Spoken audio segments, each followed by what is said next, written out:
And welcome to another episode of Bhabhi Tera देवर दीवाना। TV दुनिया की एक से बढ़कर एक चटपटी गॉसिप लेकर आ गया है आपका ये नटखट देवर। आपका गॉसिप देगा रे तेरा ये देवर। दोस्तों, नहाने वाले सोप की तरह मैं भी इस डेली सोप को अपनी नस नस में घिस चुका हूँ और मैं जानता हूँ कि मैं भी एक न एक दिन डेली सोप का एक्टर जरूर बनूंगा, क्योंकि मेरे को पता नहीं डेली सोप में एक्टिंग करने का बड़ा मजा आने लगे यार, सीरियसली। लेकिन फिलहाल मैं इस शो पे फोकस करता हूँ और आपको बताता हूँ कि आज के एपिसोड में हम क्या देखने वाले हैं। जिसके बाद छिन जाती है आजादी, पूजा बनर्जी ने आखिर बच्चा होने के बाद क्यों की शादी, मैंने बहुत कोशिश की और डांट पड़ने पर बच्चे हैं रोते, कौन मिलता है सेट पर सोते।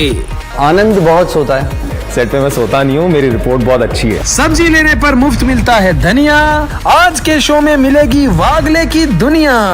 चुगली नहीं करता मैं, मुझे जरा मजा आता है यहाँ की वहाँ बात कर रहे थे। एक अंदर की बात बताऊं, पूजा बनर्जी ने दोबारा शादी कर ली। नहीं, टेंशन मत लीजिए, वो दोबारा किसी और से नहीं बल्कि अपने ही पति से शादी कर रही है, वो भी बेबी होने के बाद। जी हाँ, गोवा में उन्होंने शादी की है। पूजा बनर्जी से शादी के बारे में बातचीत करने हमारी टीम पहुंची पूजा बनर्जी के घर और उनके साथ की ढेर सारी मस्ती। आइए देखते हैं।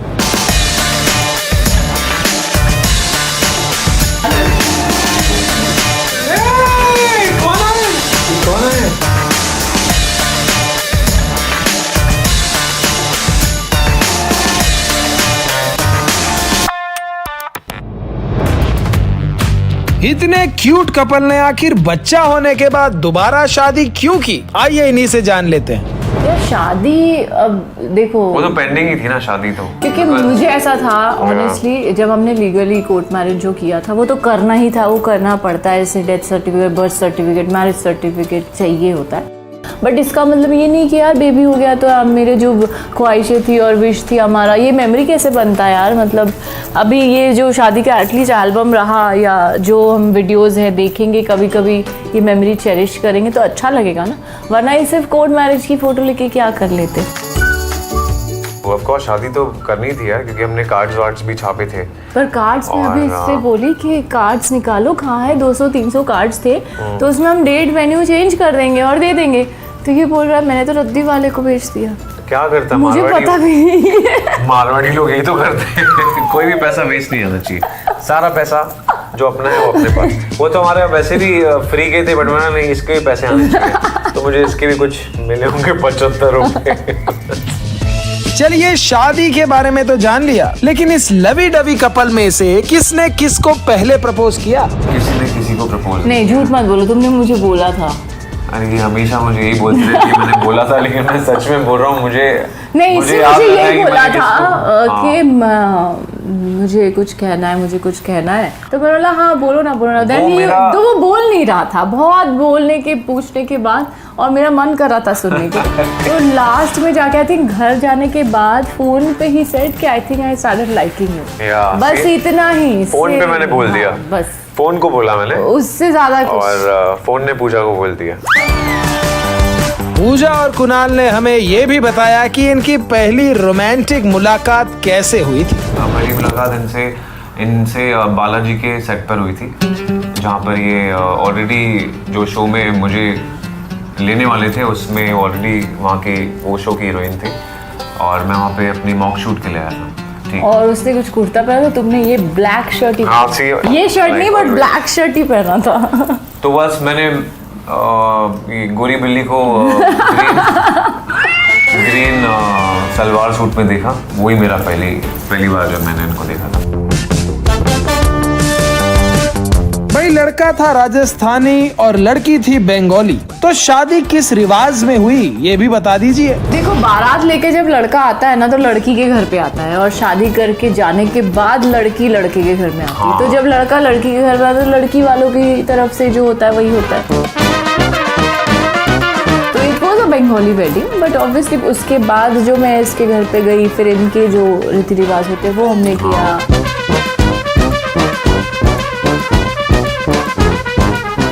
जो मेरा गृह प्रवेश हुआ और जो अंगूठी खेलते हैं, वैसे एक बात बताऊं, सारे हिंदू में सेम चीज़ें होती है, जस्ट आई थिंक थोड़ा बहुत इधर उधर है चीज़ें, but all the rituals are almost. मैं ऑल्सो पूजा की भी एक दिली ख्वाहिश हाँ, थी मेरी कि ख्वाहिश थी। बंगाली है तो उसको चाहती थी कि वो बंगाली ब्राइड बने, और Yeah. मैं भी वैसा ही बंगाली दूल्हा। तो बोर्ड पहन के, और आपने देखा ही होगा ये घोड़ी पे भी चढ़ा था सहरा मैं, हाँ, घोड़ी पे भी चढ़ा, और हाँ, फिर वहाँ पे आने के बाद नॉट सहरा। I mean- हमारे में राजस्थान में सहरा नहीं पहनते, जस्ट पगड़ी। आई मीन दैट्स अ सहरा ओनली। वैसे हमने इनसे ये भी पूछा कि विदाई में वो रोना धोना हुआ या नहीं। बहुत रोई। मैंने बहुत कोशिश की और रोने की।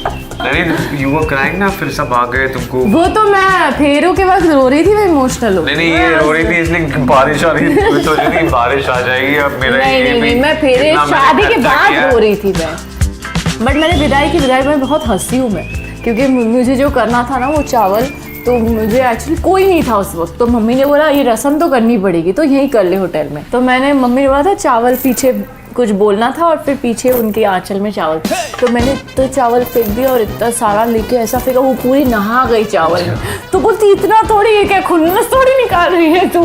तो मैं बहुत हंस रही थी विदाई के टाइम पे, मैं रोई वही नहीं हूँ।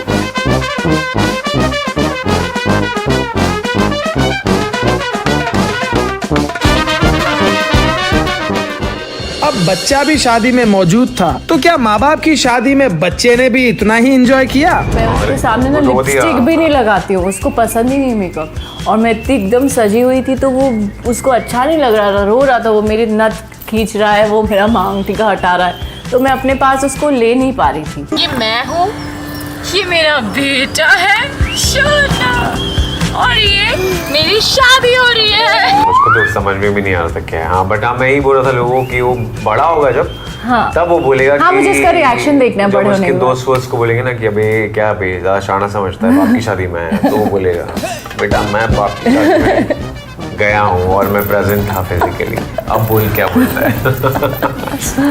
वैसे कमाल की बात है, बच्चे ने अपने ही माँ बाप की शादी अटेंड की और शादी के बाद मम्मी पापा के अंगूठी वाले गेम को भी अटेंड किया। तो हम ये खेलने वाले हैं, पहला राउंड शुरू करेंगे। पूजा हारने वाली है एज यूजुअल, लेट्स सी।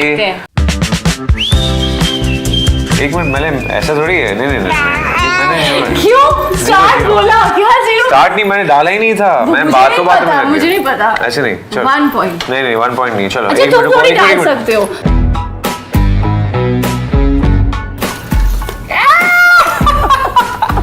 यो 1 2 1-1 अब ये स्कोर होता है 1-0। 1-1 नहीं, ओ वापस। प्लीज।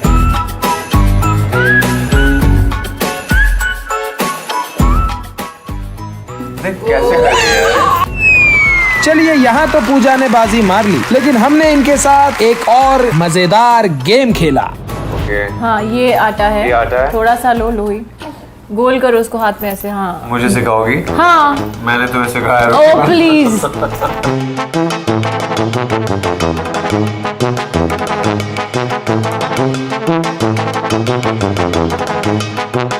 नॉट बैड, हाँ, shape wise. I love you. रोटी बना दे पापा, रोटी। ठीक है, हो टूट गया। नहीं, फट जाएगी रोटी। हाँ, हो गया। Okay boys and girls, oh my God, public क्या बोलती है? और इसके लिए मैं अपने आप को कच्ची रोटी खिलाऊंगा। एनीवेज, भाभी तेरा देवर दीवाना की पूरी टीम और ऑडियंस की तरफ से पूजा को ढेर सारी बधाइयां। दोस्तों, एक आम आदमी की जिंदगी में शक्कर चाय पत्ती खत्म हो सकती है, लेकिन सफर करना यानी कि परेशान होना कभी खत्म नहीं हो सकता। इसलिए हम पहुंचे एक ऐसे शो के सेट पर जहां आम आदमी की जिंदगी के हंसाने, रुलाने और गुदगुदाने वाले पलों को दिखाया जाता है। जी हाँ, मैं बात कर रहा हूं आम आदमी की जिंदगी पर आधारित बेहतरीन शो वागले की दुनिया के बारे में।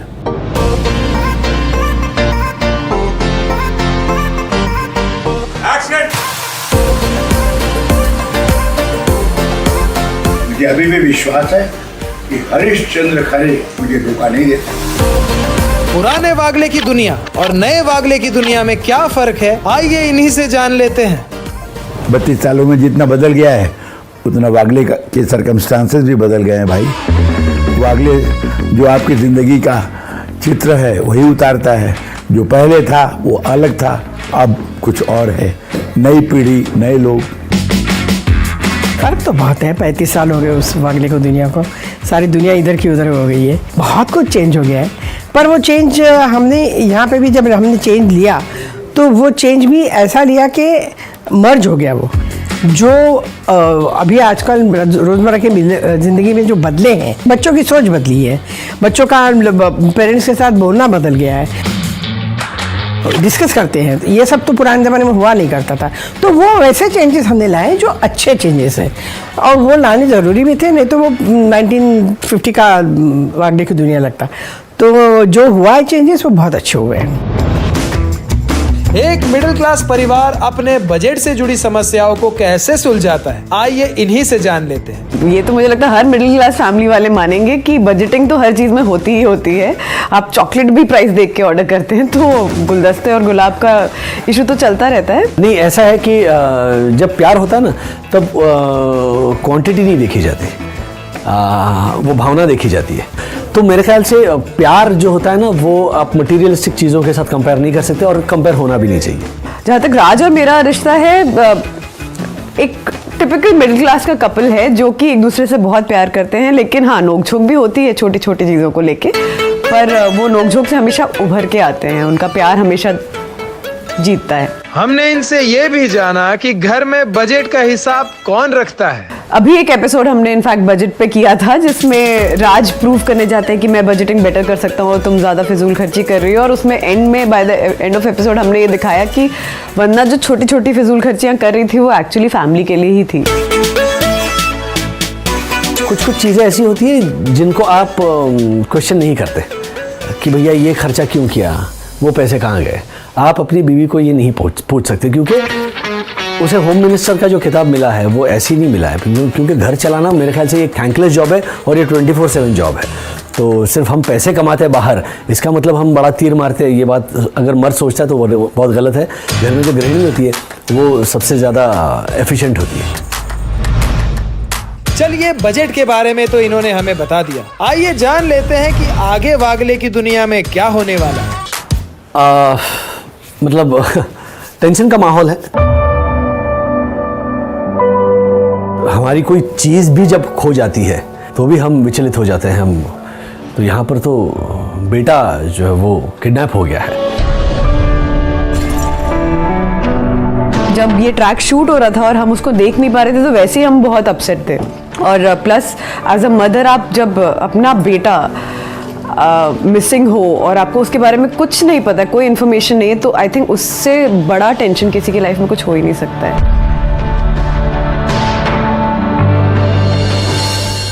चलिए, ये तो बात हो गई शो में आने वाले ट्रैक के बारे में।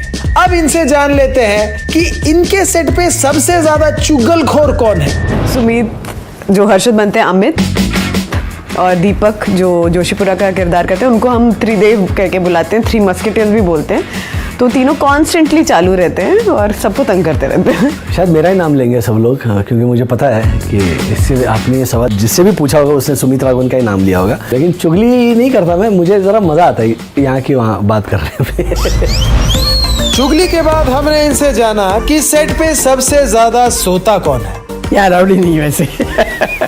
मैं काश ऐसा अलाउड होता तो मैं ही सो जाती यहाँ पे। अरे भाई, वो हमारी जो लड़की बनी है सखी, वो बहुत मतलब वो कभी कभी तो मतलब ऐसे दिखती है, ऐसे मुड़ के वापस देखो तो ऐसे हो जाती है। अरे बहुत बहुत, मैं भी हूँ उनमें से एक। इनफैक्ट हमारी एक फोटो है जिसमें मैं, भारती जी और सखी चिन्मय, हम तीनों एक दूसरे पे लद के सो रहे थे। हमारे सेट के सोफे बड़े कंफर्टेबल हैं, तो उस पर नींद अच्छी आती है। अब जब इतनी सारी चुगलियां कर ही ली है, तो हमने इनसे ये भी जाना कि सेट पर सबसे ज्यादा फोन में कौन लगा रहता है। फोन? अरे भाई, वो तो फोन तो हमारा जो अथर्व है वो है, फिर सखी है, सब ऐसे ही। हमारे एक असिस्टेंट डायरेक्टर अभिनव, उन्होंने वीडियो बनाया था जिसमें सारे एक्टर्स मोबाइल पे लगे हुए हैं।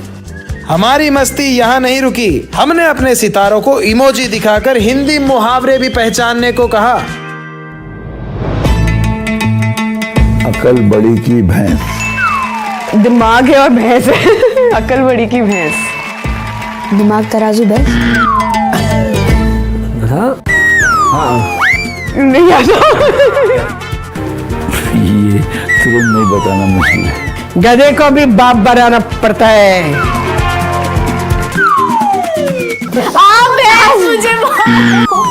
आ बैल मुझे मार। आ बैल मुझे मार।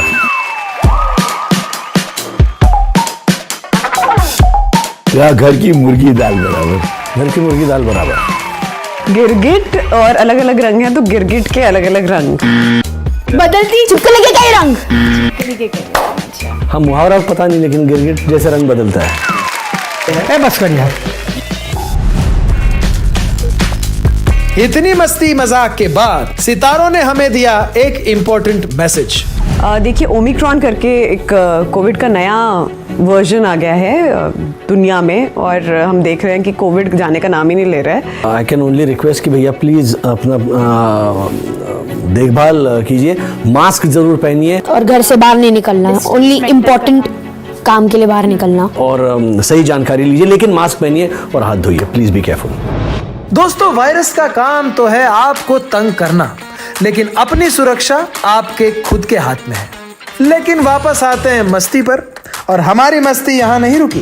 मुंह क्या बना रहा है? डायलॉग बोल। अरे मन में बोल रहा हूँ यार, ये मेरे को डेली सोप की प्रैक्टिस करने दो यार, मैं मन में बोल रहा हूँ। आइए चलते हैं अगर तुम न होता के सेट पर। This is a lovely set. ये अगर तुम ना होते शो का सेट है, हमारा प्यारा सा सेट। तो आप एक राउंड ले सकते हैं।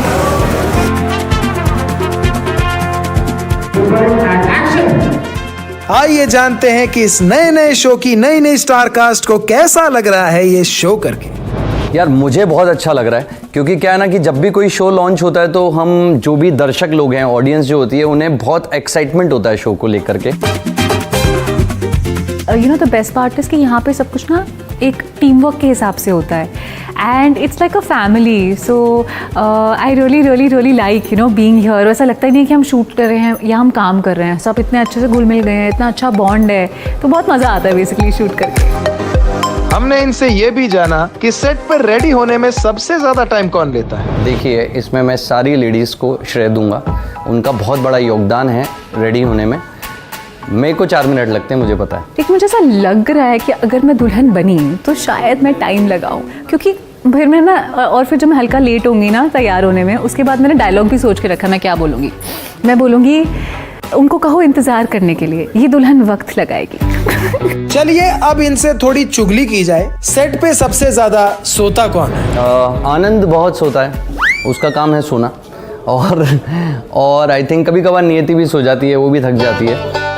मैं कभी कभी सो जाती हूँ वैसे, कभी कभार, पर सर ये ना आपको गलत खबर दी गई है, मुझे पता है हिमांशु ने, कि मैं सोता हूँ।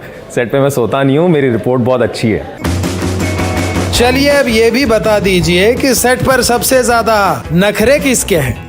आपको भी पता है ना, जब एक शादीशुदा जिंदगी में आप लोग हैं, कहीं जाना होता है तो नखरे किसके होते हैं? सेट पे नखरे? यार ये तो रिलीज कर दूंगा तो बिल फट जाएगा मेरे पे। नखरे किसी के भी नहीं। हमारी मस्ती यहाँ नहीं रुकी। हमने इमोजी दिखाकर सितारों से पूछे मेडिकल साइंस के सवाल। फर्स्ट पहला एड दवाइयों का डब्बा। आपातकालीन बक्सा। डब्बा। अब ये क्या है? ये है क्या? कलेजा, वही है। गुर्दा, इंटेस्टाइन है ये। अंतड़ियाँ। टाइमर नहीं होना चाहिए, लार्ज इंटेस्टाइन। बड़ी है ये, बड़ी आंत। फेफड़े। किडनी। ये गुर्दे हैं। एम्बुलेंस को हिंदी में मैं बताती हूँ, ये गाड़ी होती है लाल बत्ती वाली। रुग्ण वाहिका। नो सो एम्बुलेंस। रिश्तों के उतार चढ़ाव में फंसे हमारे सितारों से हमने पूछे रिश्तों से रिलेटेड कुछ सवाल। पापा की बीवी के ससुर के बेटे की छोटी बहन के पति आपके क्या लगेंगे? क्या? कुछ ना कुछ तो लगते ही होंगे मेरे, इतना तो गारंटी है। फूफी फूफा फूफा जी। फूफा जी, हाँ हाँ फूफा जी। किसने लिखा है क्वेश्चन? नाना की पत्नी की इकलौती बेटी के ससुर के इकलौते बेटे की बीवी आपके क्या लगेंगे? ससुर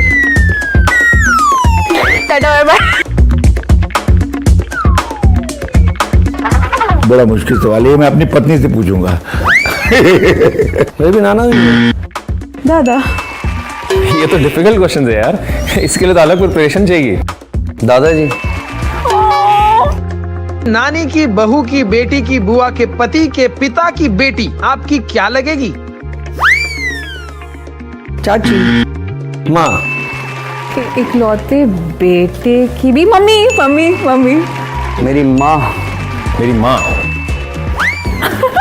मम्मा मम्मा हाँ चाचा के जीजा की पत्नी के इकलौते बेटे के नाना आपके क्या लगेंगे? मेरी बहन। मुझे नहीं हो रहा, पता नहीं क्या है, मैं नहीं हिल रही। कंफ्यूजन है, सॉरी। बुआ। सिस्टर। सॉरी, मैं हार गया, आप जीत गए, मैं हार गया, सॉरी। मुझे गिफ्ट हैम्पर नहीं चाहिए। तो दोस्तों ये था हमारा आज का एपिसोड, जहां मैंने आपको दिखाया कि कैसे मैं भी डेली सोप आर्टिस्ट की तरह मन में बात कर सकता हूं। उम्मीद है आपको आज का एपिसोड पसंद आया होगा। मिलेंगे फिर एक नए एपिसोड के साथ, जहां मैं लेकर आऊंगा टीवी जगत की ढेर सारी गॉसिप और चटपटी बातें। तब तक के लिए good bye, tata, take care. देखते रहिए भाभी तेरा देवर दीवाना। सबका गॉसिप देगा रे तेरा ये देवर।